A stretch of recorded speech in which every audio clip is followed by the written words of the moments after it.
사람이 누군가를 사랑할 때에 그 사랑하는 그 이유가 있습니다. 세상을 사랑하는 사람은 세상이 좋은 거예요. 이 세상은 지금 이 시대의 세상은 마치 마귀로 인해서 원수 마귀가 이 세상의 모든 시스템을 다 만들어 나왔습니다.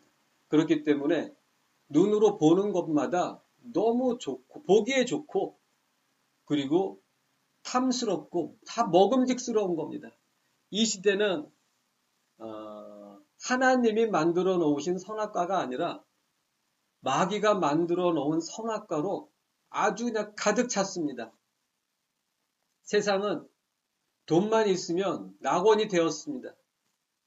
돈 없는 사람은 지옥 같은 삶이고 돈이 있는 사람에게는 이 세상이 낙원이 되어버렸어요.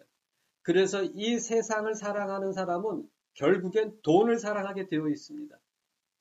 돈만 있으면 이 세상에서 자기가 왕처럼 살 수 있고 그리고 자기 마음대로 그 돈이 힘이 되어버렸어요. 그 돈이 인격이 되어버렸습니다. 그 돈이 명예가 되어버렸어요. 그 돈이 권력이 되어버렸기 때문에 세상을 사랑하는 사람은 그 돈을 사랑하게 되어 있어요. 그리고 하나님을 사랑하는 사람은 하나님을 사랑하는 그 이유가 있습니다. 무엇입니까?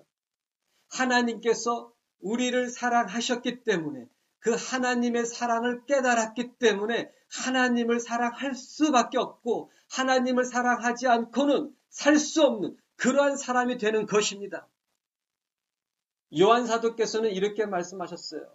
너희가 사랑하는 것은 하나님께서 먼저 너희를 사랑하셨기 때문이라고. 그 하나님의 사랑을 깨달은 자, 하나님의 그 사랑을 그 십자가에 못 박히신 예수를 바라봄으로 하나님의 사랑을 맛본 자들은 하나님을 사랑하게 되어 있어요.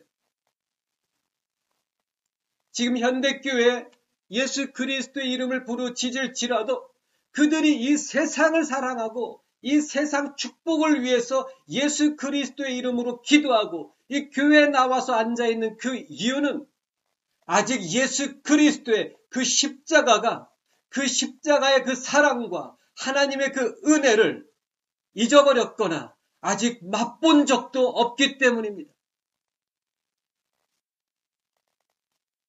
오늘 본문 말씀에 28절 말씀에 보게 되면 이삭이 에서를 사랑했습니다.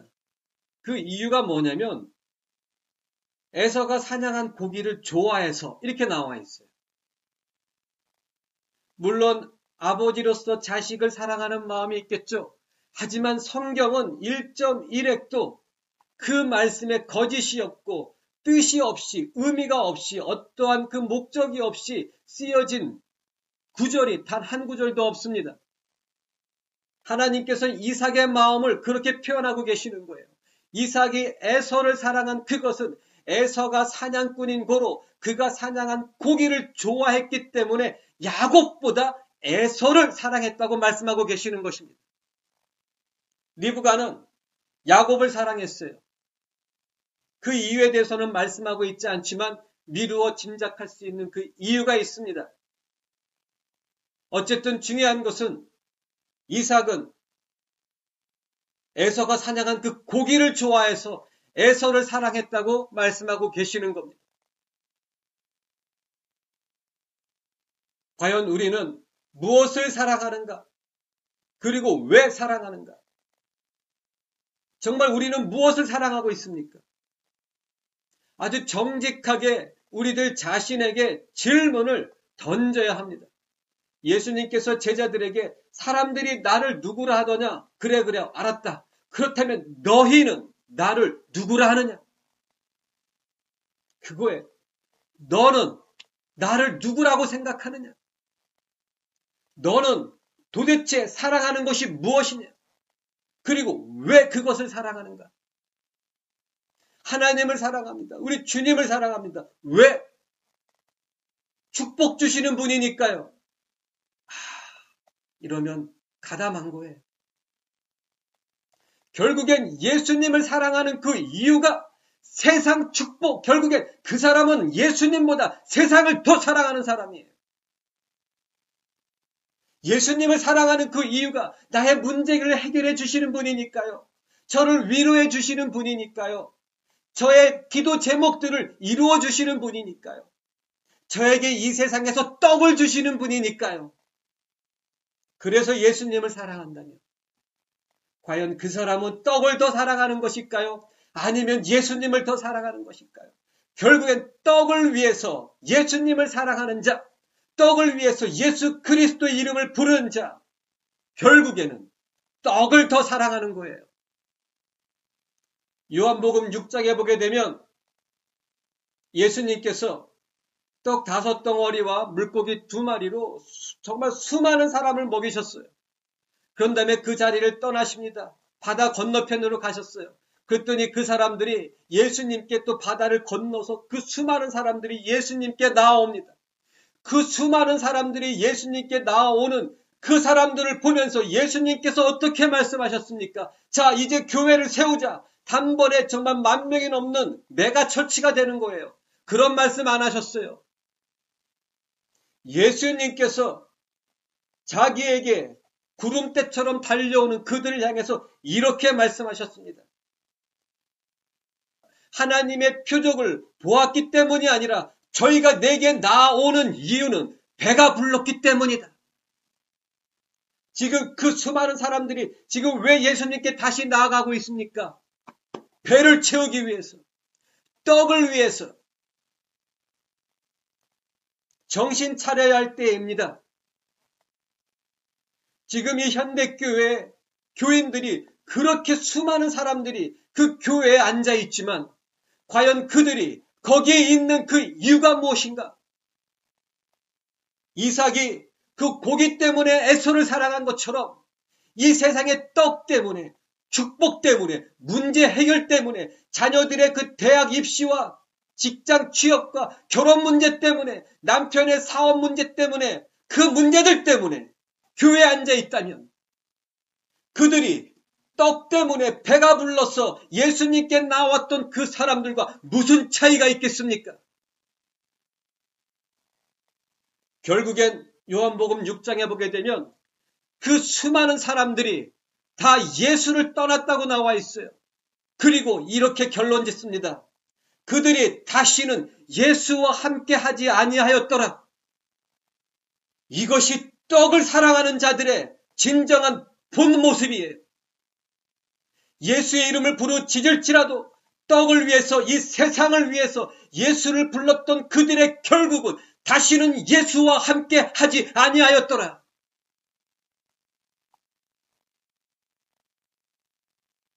우리는 과연 예수님을 왜 사랑하는가? 다시 한번 말씀을 드리지만 요한 사도께서는 이렇게 정의를 내리고 계십니다. 우리가 하나님을 사랑하는 것은, 우리가 예수님을 사랑하는 것은 그분께서 우리를 먼저 사랑하셨기 때문이라고 말씀하고 계세요. 그 사랑을 깨달은 자, 그 사랑을 맛본 자는 하나님을, 우리 주 예수 그리스도를 사랑하지 않고는 살 수 없는 그런 사람으로 변화된 것입니다. 사랑 때문에 하나님을 사랑하고 그 사랑 때문에 예수 그리스도를 사랑하는 것입니다. 예수님께서도 하나님 아버지를 향한 그 사랑 때문에, 하나님께서 아들을 향한 그 아버지의 사랑 때문에 십자가 위에 자기를 죽이신 것이에요. 이 나의 생명을 뺏어갈 자가 있다는 것이 아니요 내가 스스로 버리노라. 우리가 예수님을 사랑한다면, 정말 우리가 예수 그리스도를 사랑한다면 우리는 우리 자신을 스스로 기뻐하며 감사하며 자신을 버릴 수가 있는 것입니다. 자기를 부인할 수 있는 것입니다. 그것이 사랑의 증거예요. 사랑하는 사람들이 이런 이야기들을 하죠. 네가 없으면 난 살 수 없을 거야. 살기 위해서 그 사람이 필요한 거예요. 누가 살기 위해? 자기가 살기 위해서. 그 사랑의 고백을 냉철하게 완전히 한번 열어보면 이기적인 사랑이에요. 내가 살기 위해서 너가 필요해. 그거예요.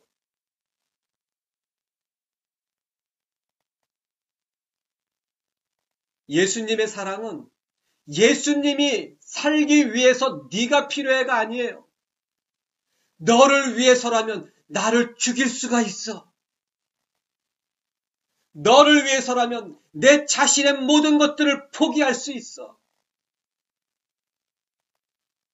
친구를 위하여 목숨을 버리면 이에서 더 큰 사랑이 없나니 나의 명하는 대로 행하는 자가 곧 나의 친구라고 말씀하셨어요. 이 말씀은 이렇게도 표현할 수가 있습니다. 나의 명하는 대로 행하는 자가 곧 나의 신부라고요. 신부는 예수 그리스도를 위해서, 신랑 되신 그분을 위해서 자신의 모든 것, 심지어는 자신의 생명까지도 기뻐하며 오히려 감사하며 오히려 영광스럽게 생각하며 버릴 수 있는 사람이 신부입니다.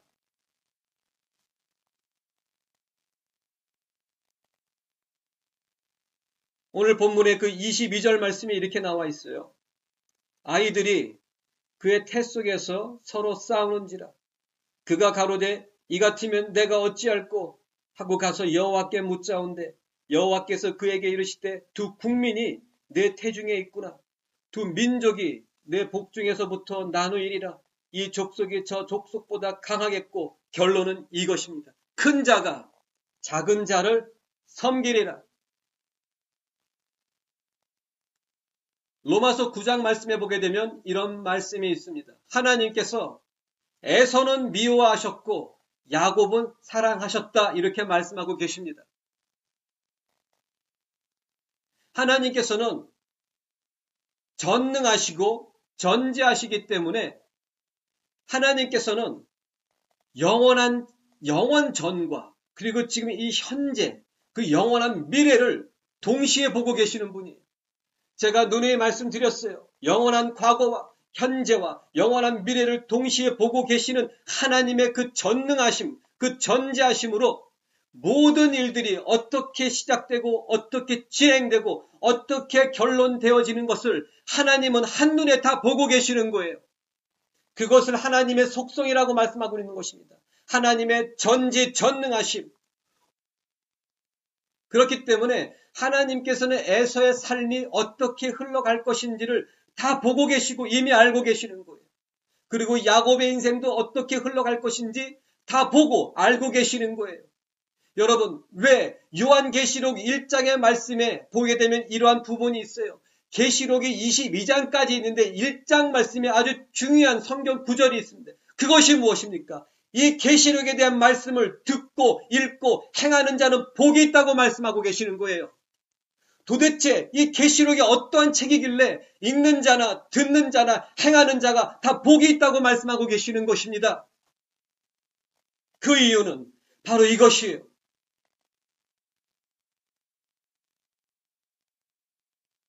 이 세상의 역사와 이 세상에서 지금 임금 노릇하고 이 세상에 대한 권리를 행사하고 있는 원수, 마귀, 사탄의 결론이 이미 결정되어진 것을 보여주고 있기 때문에 복이 있는 책입니다. 그들이 지금 이 세상을 집어삼킬 것 같고 이 세상을 정복하고 모든 교회를 무너뜨릴 수 있을 것처럼 보이지만 결국엔 그들의 결론은 무엇이냐면 멸망으로, 지옥으로 이미 결정되었어요. 그것을 보여주는 책이야말로 계시록이란 말입니다. 우리가 우겨쌈을 당할지라도 결국에는 승리요. 우리가 핍박을 받는 것 같지만 이 교회는 하나님의 백성은 신부는 승리하게 되어 있고 우리가 거꾸로 트림을 당할지라도 결국에는 우리 교회는 하나님의 신부는 예수 그리스도의 신부는 승리하게 되어 있는 것을 보여주는 것이 바로 계시록입니다. 하나님의 그 전능하심으로 전지하심으로 영원한 과거와 현재와 영원한 미래를 동시에 보고 계시는 하나님께서 그 계시록을 우리에게 주신 거예요. 여기에서 에서가 어떻게 살지 야곱의 인생이 어떻게 흘러갈지 다 아셨기 때문에 하나님께서는 에서를 미워하신 거예요. 그리고 야곱은 사랑하신 것입니다.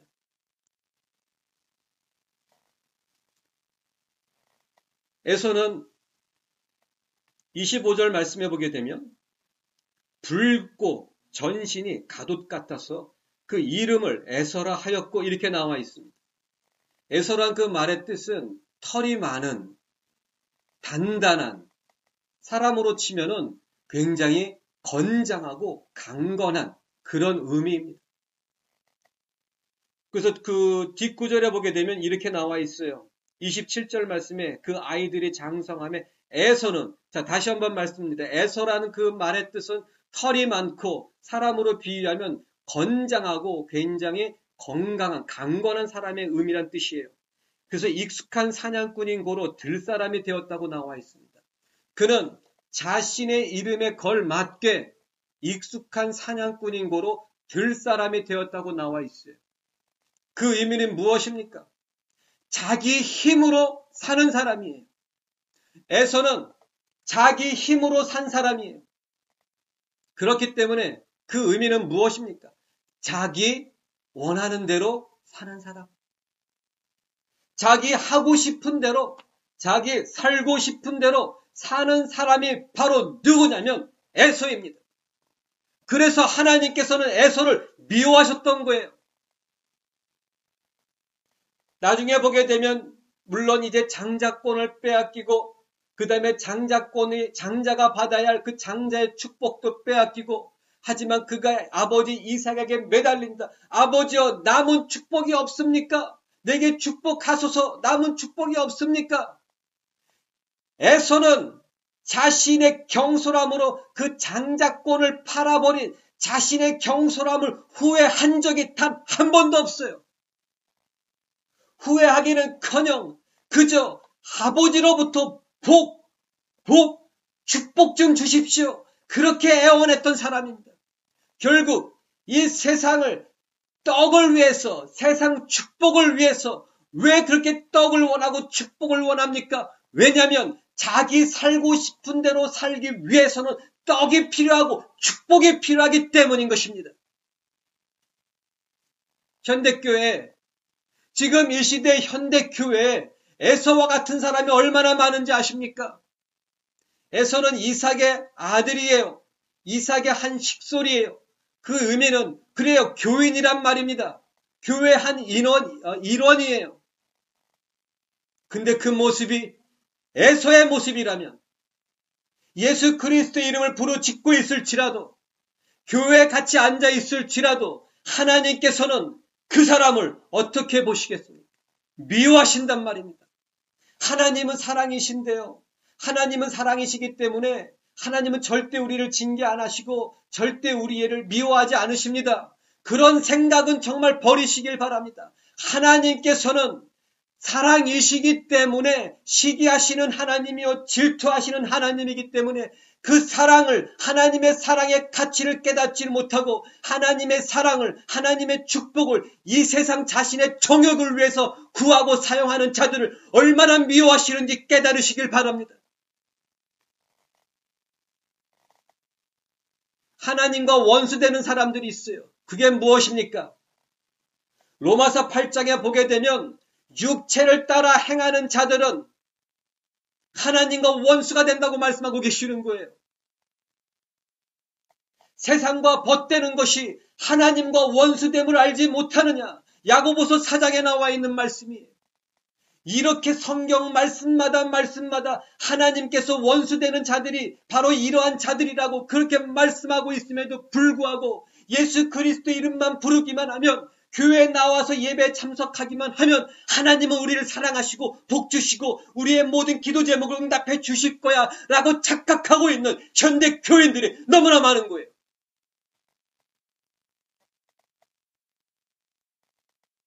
에서의 모습으로 예수의 이름을 부르는 자들, 에서의 모습으로 교회 예배, 그 예배당에 앉아있는 자들, 하나님께서는 야곱을 사랑하셨어요. 하나님께서 야곱을 사랑하시는 이유는 성경적으로 분명하게 그 내용을 얘기하는 부분은 없습니다. 하지만 충분히 우리가 이 성경 구절을 통해서 하나님께서 이래서 야곱을 사랑하셨구나. 야곱 그 사람이 완벽한 사람입니까? 아니에요. 너무나도 간사하게 팥죽 한 그릇으로 자신의 형을 속임으로 장자권을 빼앗았어요. 심지어는 엄마와 함께 아버지를 속임으로 장자의 축복을 가로챘어요. 그럼에도 하나님께서 야곱을 사랑하셨단 말입니다. 죄가 없기 때문에 하나님께서 야곱을 사랑하신 것이 아니고 죄가 있음에도 하나님께서는 야곱을 사랑하셨어요. 그 이유가 무엇인지 이 말씀을 통해서 한번 보기를 원합니다. 야곱은 이름이 26절에 보게 되면 후에 나온 아우는 손으로 에서의 발꿈치를 잡았으므로 그 이름을 야곱이라 하였으며 이렇게 나와 있어요. 이 야곱이란 뜻은 그 이름의 뜻은 무엇이냐면 간사하다 그런 의미가 있어요. 속이는 자다, 간교하다. 그럼에도 하나님께서 야곱을 사랑하신 그 이유는 이제 27절입니다. 27절 중반에 보게 되면 이렇게 나와 있습니다. 야곱은 종용한 사람인 고로 장막에 거하니. 개역 성경에는 그냥 이렇게 평범하게 조용한 사람 이렇게 나와 있어요. 그리고 조용한 사람이기에 그는 장막에 거하였더라 이렇게 나와 있습니다. 자, 성경 구절 한 구절을 한번 보기 원합니다. 욥기입니다. 욥기 1장을 한번 보기를 원합니다. 욥기 1장 1절에 보면 이렇게 나와 있어요. 우스 땅에 욥이라 이름하는 사람이 있었는데 그 사람은 순전하고 정직하여 하나님을 경외하며 악에서 떠난 자더라. 여기에서 순전하고란 이 말씀이 있는데 이게 순전하고란 단어가 탐이에요. 히브리어 탐인데 이 탐이 바로 어떠한 내용이냐면 아까 조용한 똑같은 단어예요. 개역성경이 출애굽 오늘 아까 창세기 본문의 25장 27절에 이 똑같은 단어인 그 탐을 여기에서는 조용한 이렇게 표현을 했어요. 욥기 1장에서는 순전하고 자 욥기 1장 8절을 봅니다. 욥기 1장 8절에 보면 여호와께서 사단에게 이르시되 네가 내 종 욥을 유의하여 보았느냐 그와 같이 순전하고 똑같이 다시 한번 나옵니다. 똑같은 단어예요. 자 다시 한번 아가서 봅니다. 우리가 아가서 5장을 한번 봅니다.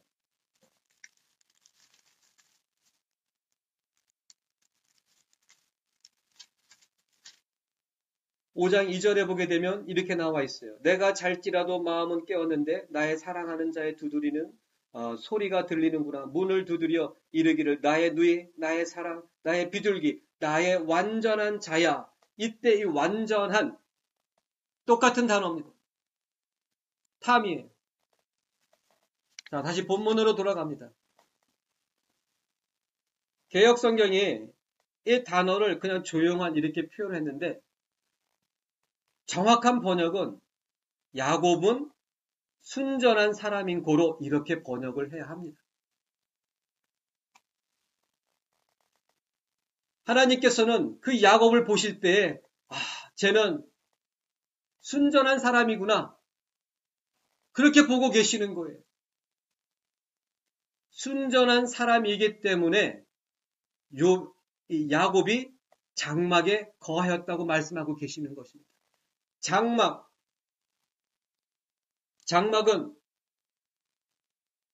바로 하나님께서 임하시는 장소를 의미합니다. 자, 우리 출애굽기 33장입니다.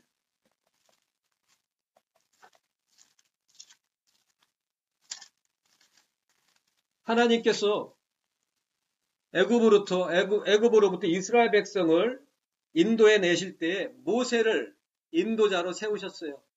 나이 많아서 모세가 죽은 다음에 모세를 이어서 누구를 세웁니까? 여호수아예요. 많은 지도자들이 있었어요. 그럼에도 그 중에서 왜 하나님은 여호수아를 택하였을까? 왜 하나님은 여호수아를 택하셨을까? 단순히 모세의 수종드는 자였기 때문에 아닙니다. 그 이유가 여기에 나와 있는 거예요. 출애굽기 33장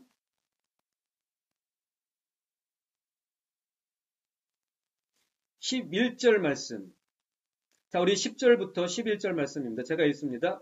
모든 백성이 회막문에 구름 기둥이 섰음을 보고 다 일어나 각기 장막 문에 서서 경배하며 사람이 그 친구와 이야기함같이 여호와께서 모세와 대면하여 말씀하시며 모세는 진으로 돌아오나 그 수종자 눈의 아들 청년 여호수아는 회막을 떠나지 아니하였더라. 이렇게 나와 있는 거예요. 의미가 무엇입니까? 하나님께서 모세를 불렀을 때 어디로 부르시냐면 이 회막, 장막입니다. 장막으로 부르시는 거예요. 장막으로 왔을 때 거기에서 하나님께서 모세와 친구와 같이 얼굴을 대면하여 말씀하였다고 나와 있어요. 그리고 장막 위에는 뭐가 나타나 있습니까? 바로 구름 기둥.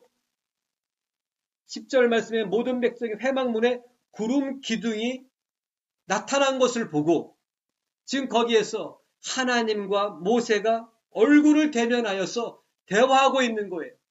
바로 이 장막, 이 회막은 하나님께서 임하시는 그곳, 하나님의 임재하심을 의미하는 것입니다. 자, 여호수아를 왜 하나님께서 택하셨을까요? 이제 얘기가 다 끝났어요. 모세는 이제 하나님과 대화가 다 끝났어요. 이제 자기 장막으로 돌아갔습니다. 그런데 이 여호수아는 모세를 따라가지 않습니다. 어떻게 나와 있습니까? 11절 후반부에 여호수아는 회막을 떠나지 아니하였다고 말씀하고 있는 거예요. 여호수아는 하나님께서 거하는 그 회막, 그 장막을 사모하는 자였어요. 그 장막에 거하는 자였어요. 야곱이 순전한 사람인 고로 장막에 거하였더라. 할렐루야. 야곱에게 바로 물론 그 후에 있을 인물이지만 후에 나타나는 인물인 여호수아지만 하나님께서 여호수아를 택하시고 이 이스라엘의 지도자로 세운 그 이유가 바로 회막에 거하는 자, 장막에 거하는 자, 바로 여호와 하나님을 사모하는 자, 예수 그리스도 하나님을 사모하는 자의 모습이 여호수아에게 있었기 때문에 하나님께서 여호수아를 택하신 것처럼 바로 이 야곱에게도 그 모습이 있는 거예요. 하나님을 사모하고 하나님의 그 임재를 사모하는 그 모습이 야곱에게 있었기 때문에 하나님께서 이 야곱을 사랑하신 거예요.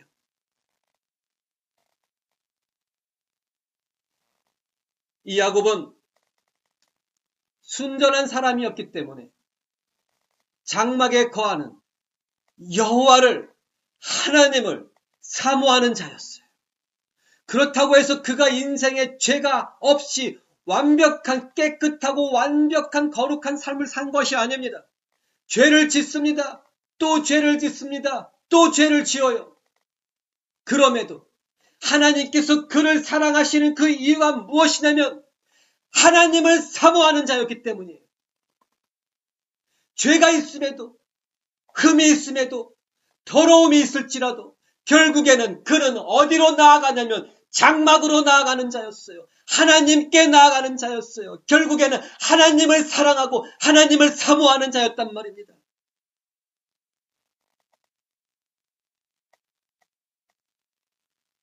마지막으로 한 사람을 소개할까 합니다. 이 창세기에 야곱이 있다면 신약에는 이 사람이 있습니다. 누굴까요?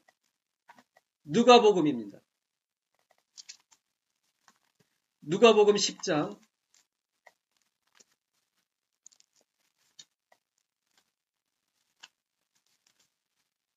'너무나도 유명한 사람이고 너무나도 제가 좋아하고 존경하는 사람입니다.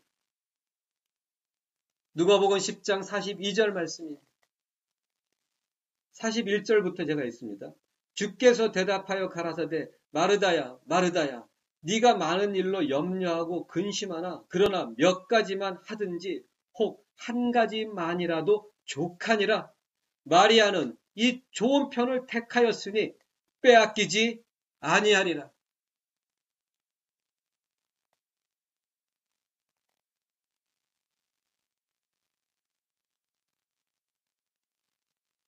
마리아는 장막에 거하는 자였어. 마리아는 예수 그리스도 발 앞으로 나아갔던 사람입니다. 마리아는 예수 그리스도 발 앞에 앉아있던 사람입니다.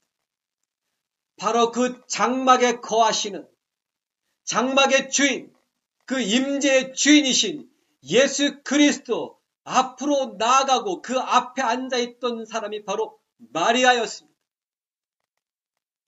바로 그 야곱의 모습이 이 마리아의 그 모습 속에 있는 것입니다. 창세기로부터 계시록까지 하나님을 사랑했던 그 모든 사람들의 빠지지 않고 나타나는 그 공통점이 무엇인 줄 아십니까?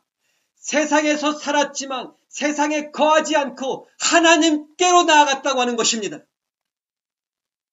그거 하나만으로도 하나님께서는 그들에게 흠이 있고 죄가 있고 더러움이 있을지라도 자기에게 나오는 그 백성들을 하나님께서는 사랑하셨어요. 그것 때문에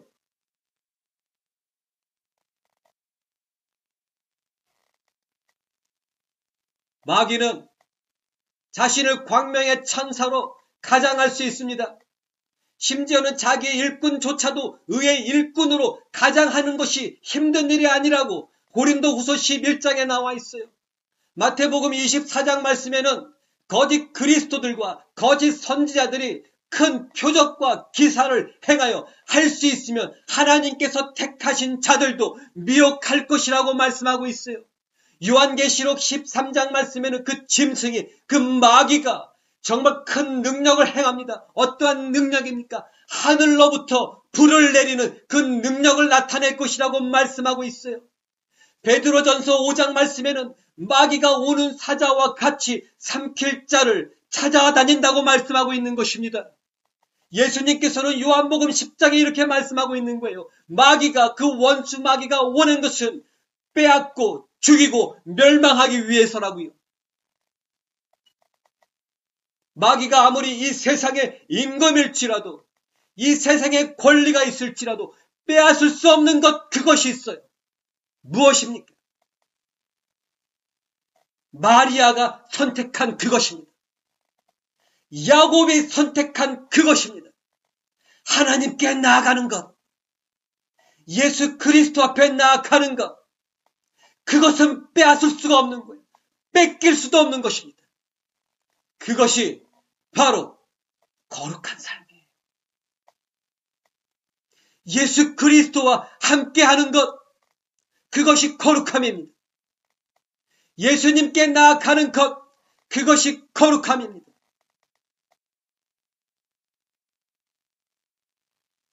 결국엔 우리의 삶에, 그리고 우리의 마음이 예수 그리스도로 충만하게 채워지게 되어 있습니다. 예수 그리스도의 그 충만함이 나를 이기고 세상을 이기고 우리의 모든 구원을 이루는 것입니다. 예수 그리스도만이 우리의 살 길이며, 예수 그리스도만이 구원의 보증이며, 예수 그리스도만이 우리의 영광이며 우리의 상급이 되시는 것입니다. 예수 그리스도를 깨달을수록 이 세상 것들이, 이 세상에 있는 모든 것들이 눈으로 보기에 적과 꿀이 흐르고 정말 먹음직스럽고 보암직스럽고 탐스러운 이 선악과 같은 그런 모든 것들이 얼마나 보잘것없는 것인지를 깨닫게 되는 것입니다.